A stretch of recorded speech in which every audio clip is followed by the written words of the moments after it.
ভাইয়ার সলভটা দেখে দেখে আমি তারপরে সলভ করব। নিজেদের চিন্তা শক্তিটাকে একেবারেই ব্যবহার করো না। শোনো, তোমরা একটা ভুল করো যখন ম্যাথ করতে যাও। আমি এটা রিসেন্টলি আরও ভালো করে অবজার্ভ করছি, যখন অফলাইনে ক্লাস নিতে গেছি তখন দেখছি যে ধরো যখন আমরা একটা অঙ্ক করতে দেই তখন তোমরা না আশায় বসে থাকো যে ভাইয়া সলভ করবে, ভাইয়ার সলভটা দেখে দেখে আমি তারপরে সলভ করব। এবং যেটা দেখা যায় অনেক ক্ষেত্রেই তোমরা নিজেদের চিন্তা শক্তিটাকে একেবারেই ব্যবহার করো না। এইটা কিন্তু মারাত্মক ভুল। সো যে কোনো একটা প্রবলেম দেখার পরে আগে নিজের মতন করে একটু চিন্তা ভাবনার একটা সুযোগ রেখো।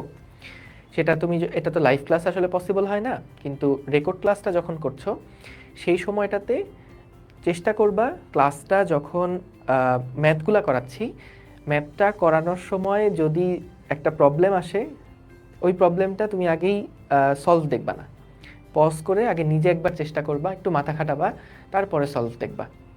বুঝতে পারছো?